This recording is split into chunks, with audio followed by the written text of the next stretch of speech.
കോൺഗ്രസ് രാഷ്ട്രീയ മര്യാദ കാണിക്കുന്നില്ലെന്ന് CPI. India സഖ്യത്തിലെ ഘടകകക്ഷി എന്ന പരിഗണന ലഭിക്കുന്നില്ലെന്നാണ് CPIയുടെ പരാതി.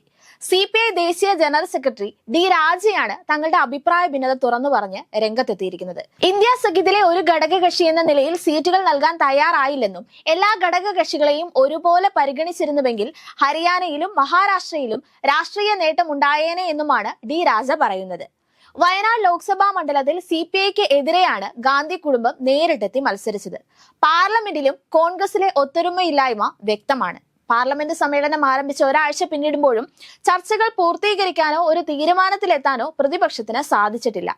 ഘടകകക്ഷികളെ ഒന്നിച്ചു നിർത്താത്തതിന്റെ എല്ലാവിധ പോരായ്മകളും സഭയിലും പ്രകടമാണ്. ഡൽഹി തെരഞ്ഞെടുപ്പിൽ തനിച്ചു മത്സരിക്കുമെന്ന് ഇന്ത്യ സഖ്യത്തിലെ പ്രമുഖ കക്ഷി ആം ആദ്മി പാർട്ടിയും പ്രഖ്യാപിച്ചിരിക്കുകയാണ്. അരവിന്ദ് കെജ്രിവാൾ കഴിഞ്ഞ ദിവസം നടത്തിയ വാർത്താ സമ്മേളനത്തിലാണ് ആം ആദ്മി പാർട്ടി ഡൽഹിയിൽ തനിച്ചു മത്സരിക്കുമെന്ന സൂചന നൽകിയത്. ഇന്ത്യ സഖ്യത്തിൽ ഏറെ പിന്തുണ ലഭിച്ചിരുന്ന നേതാവാണ് ഡൽഹി മുഖ്യമന്ത്രി കൂടിയായ അരവിന്ദ് കെജ്രിവാൾ. മദ്യ അഴിമതി കേസിൽ അറസ്റ്റിലായ അരവിന്ദ് കെജ്രിവാളിന് കോൺഗ്രസ് നേതൃത്വം അകമഴിഞ്ഞ പിന്തുണയാണ് നൽകിയിരുന്നത്.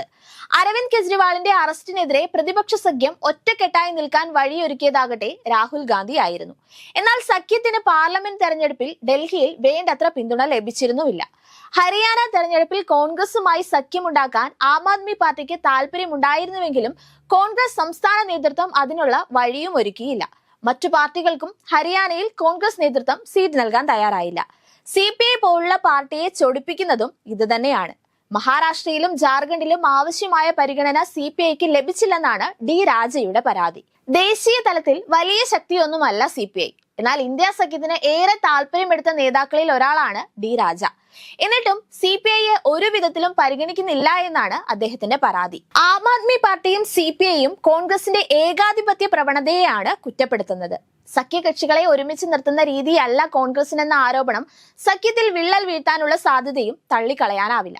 ഇന്ത്യ സഖ്യം രൂപീകരിച്ച വേളയിൽ തൃണമൂൽ കോൺഗ്രസിന്റെ നേതൃത്വത്തെ തള്ളിപ്പറഞ്ഞിരുന്നു. തൃണമൂൽ നേതാവും പശ്ചിമ ബംഗാൾ മുഖ്യമന്ത്രിയുമായ മമതാ ബാനർജി കോൺഗ്രസിനെതിരെ പരസ്യ നിലപാടുമായി രംഗത്ത് വന്നിരുന്നു. ഇതെല്ലാം ഘടകകക്ഷികൾക്കിടയിൽ ആശങ്ക വർദ്ധിപ്പിക്കുകയായിരുന്നു. നേരത്തെ ഇന്ത്യ സഖ്യത്തിലെ ഭിന്നാഭിപ്രായവുമായി നാഷണൽ കോൺഫറൻസ് പ്രസിഡന്റ് ഫറൂഖ് അബ്ദുള്ളയും രംഗത്തെത്തിയിരുന്നു. ഇന്ത്യ സഖ്യത്തിൽ നിന്നും ചില പാർട്ടികൾ പുറത്തു പോകാനുള്ള സാധ്യതയുണ്ടെന്നും അവർ പ്രത്യേക ബ്ലോക്കായി മാറിയാൽ അത്ഭുതപ്പെടാനില്ലെന്നുമായിരുന്നു ഫറൂഖ് അബ്ദുള്ളയുടെ വിമർശനം. സീറ്റ് വിഭജനവുമായി ബന്ധപ്പെട്ടുണ്ടായ അഭിപ്രായ ഭിന്നതയെ തുടർന്നായിരുന്നു ഫറൂഖ് അബ്ദുള്ളയും കോൺഗ്രസിനെതിരെ പ്രതികരണവുമായി രംഗത്ത് വന്നത്.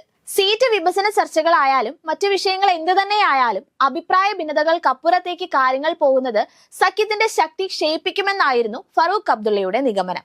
ഇന്ത്യൻ രാഷ്ട്രീയത്തിൽ വലിയ ശക്തിയായി മാറേണ്ട ഇന്ത്യ സഖ്യത്തിലെ ഐക്യമില്ലായ്മ തന്നെയാണ് BJP മുതലെടുക്കുന്നതും BJPയെ വൻ ശക്തിയായി മാറ്റിക്കൊണ്ടിരിക്കുന്നതും.